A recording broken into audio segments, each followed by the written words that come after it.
नमस्कार दोस्तों, 2024 के लोकसभा चुनाव का बिगुल बज चुका है। इलेक्शन कमीशन ऑफ इंडिया ने चुनाव के तारीख की भी घोषणा कर दी है। इनके अलावा आचार संहिता भी देश में लागू हो चुके हैं। ऐसे में बिहार से एक बहुत बड़ी खबर निकल कर आई है। बिहार में एनडीए गठबंधन के घटक दलों के भी सीट शेयरिंग हो गया है।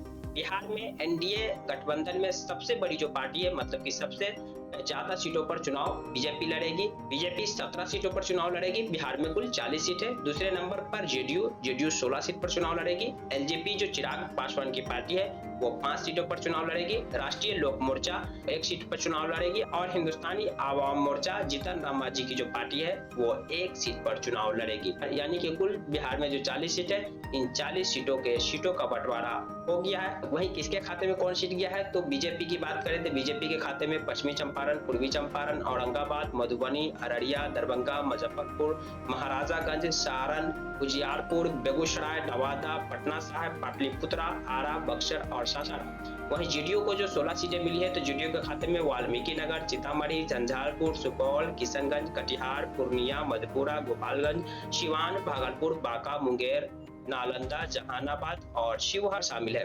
वहीं लोक जनशक्ति पार्टी जो चिराग पासवान की पार्टी है, जिनके खाते में 5 सीटें गई है, वो वैशाली, हाजीपुर, समस्तीपुर, खगड़िया और जमुई से चुनाव लड़ेंगे। हम जीतन राम मांझी की जो पार्टी है, जिनके खाते में 1 सीटें गई है, वो गया हम के खाते में गया है। वहीं राष्ट्रीय लोक मोर्चा उपेंद्र कुशवाहा की जो पार्टी है, उनके खाते में जो 1 सीट गई है वो है काराकाट। तो यानी कि 2024 के लोकसभा चुनाव में बिहार में बड़े भाई की भूमिका में बीजेपी रहेगी।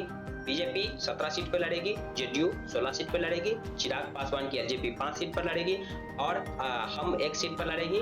उपेंद्र कुशवाहा की जो पार्टी है राष्ट्रीय लोक मोर्चा 1 सीट पर चुनाव लड़ेगी। वहीं 2019 की बात करें तो 2019 में जेडीयू और बीजेपी बराबर सीट पर लड़ी थी। दोनों 17 सीटों पर लड़ी थी और 6 सीट पर एलजेपी जो रामविलास पासवान की पार्टी थी, उस समय एलजेपी में बंटवारा नहीं हुआ था। अभी जो एलजेपी एक चिराग पासवान के पास है और एक पशुपति पारस के पास है, तो ये दोनों का बंटवारा नहीं हुआ था, उनके खाते में गई थी। और उस समय 2019 के लोकसभा चुनाव में बीजेपी 17 में 17 जीतती थी, एलजेपी 6 में 6 जीती थी और जेडीयू 17 में से 16 सीट जीती थी। 1 सीट जो जेडीयू की किशनगंज की सीट थी वो कांग्रेस जीतने में सफल रही थी। अब 2024 के लोकसभा में क्या परिणाम आएंगे ये तो 4 जून को ही मालूम पड़ेगा।